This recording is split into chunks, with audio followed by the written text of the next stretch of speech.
All right, let's get right into it. When you hear the name Curitiba, you probably think of Brazil's model city, famous for its incredible urban planning. But behind that modern reputation, well, there's a deep and really complex history. We're talking ancient peoples, gold rushes, and massive waves of migration. Today, we're going to uncover the secret history of how Curitiba really came to be. So how exactly did Curitiba become this global benchmark for how to build a city? The answer isn't just in its famous bus systems, not by a long shot. To really get it, you have to peel back the layers of its past, starting way, way before it was even a dot on a map. You know, the story of this land doesn't begin with architects or city planners. It starts millions of years ago, a place shaped by enormous creatures and the very first human footsteps that followed them. The human story here is just incredibly deep. Think about it. Long after giant, 2-meter-tall flightless birds disappeared, the first nomadic hunters arrived. But the real game changer? That came about 4,000 years ago with the Proto-J people. They're the ones who built the first settled communities, completely transforming the landscape with farming. And then, later on, they were joined by Tupi-Guarani groups, adding another rich layer to this ancient world. So it's really important to remember that when the first Europeans showed up, this land was far from empty. It was home to two major indigenous groups. You had the J peoples, who the colonists called Campiros, and they controlled the central plateau, right where the city would eventually be founded. And then down in the south, you had the Tupi-Guarani. These were totally distinct cultures. Everything from their houses to their languages was different. It was already a cultural mosaic long before the city even existed. And get this. Even the city's name tells a story about this ancient landscape. Curitiba actually comes from the Tupi-Guarani language, and it means a great quantity of pine trees. It's a perfect description of the vast forests of Araucaria pines that once covered the land.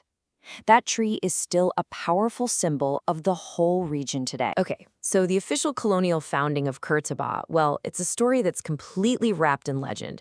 It's a tale driven by all the classic colonial motivations, right? You've got the hunt for gold, a little bit of the miraculous, and a really crucial moment of guidance from an indigenous leader. So the first Portuguese settlement wasn't actually in the city center we know today. Nope. It was a small camp. They called it Vilinha, right on the banks of the Atuba River. The guys who set it up were pescadores, gold prospectors, and they were looking for alluvial gold, you know, those little flecks you find in riverbeds. This gold rush, even though it was pretty modest, was the spark that brought the first colonists to the plateau. Now, according to the city's foundational legend, these prospectors were really struggling in their first settlement, so they were guided to the current city center by an indigenous chief. His name was Tindikera. The story goes, he led them to the spot we now know as Praça Tiradentes, struck his staff right into the ground, and declared, "Aqui," here, basically signaling that this was the right place, the land of abundance. But what's really fascinating about this is that while the legend is powerful, recent archaeological research challenges a pretty key detail. You see, the city center was firmly Jé territory. That means the helpful chief Tindikera was almost certainly a Jé leader, not Tupi-Guarani as he's often been portrayed. It's an incredible correction to a city's own origin story. Legends aside, this is the official birth date. In 1693, the settlement was formally recognized as the Vila de Nossa Senhora da Luz dos Pinhais. They held the first election for the town council, and just like that, a simple mining outpost became a legitimate Portuguese village. But as it happens, the gold didn't last forever. For Curitiba to survive, it had to find a new reason to exist. Its future wasn't going to be defined by mining, but by two huge economic engines that would shape its growth, its wealth, and its culture for the next 200 years. Yeah, you can see here, while gold provided that initial spark, its economic impact was pretty small in the long run. The real powerhouses were tropeirismo, the cattle droving trade, and later, the absolute boom of the erva mate industry.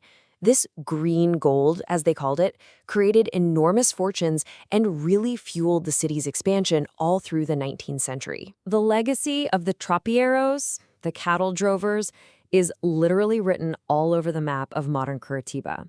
They're the ones who cemented the city's role as this key commercial hub.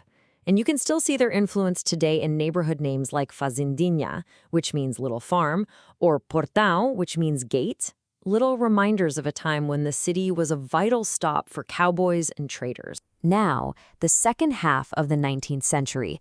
This is when the most dramatic demographic shift in Curitiba's history happens.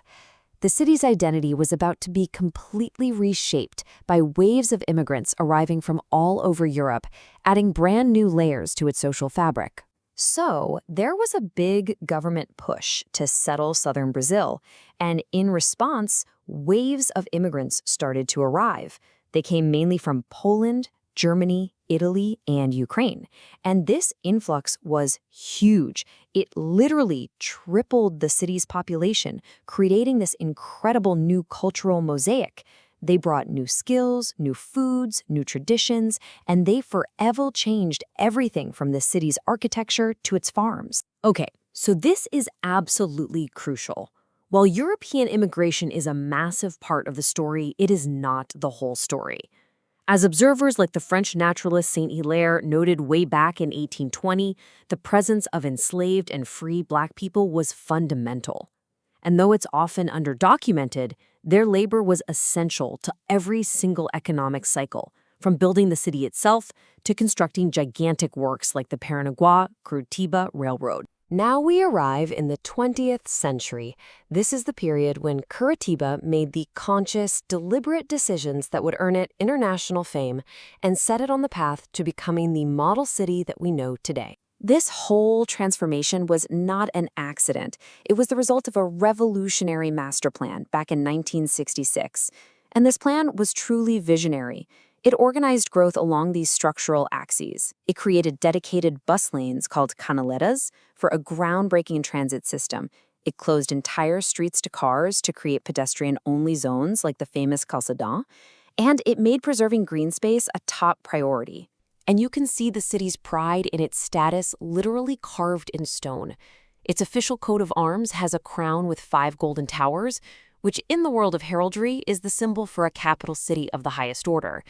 And then you see that exact same crown sitting on the statue that personifies Curitiba, a figure holding a torch of liberty and blessing the city. So from ancient Jay settlements and the lure of gold, to the waves of immigrants and visionary urban planning, the story of Curitiba is one of constant reinvention.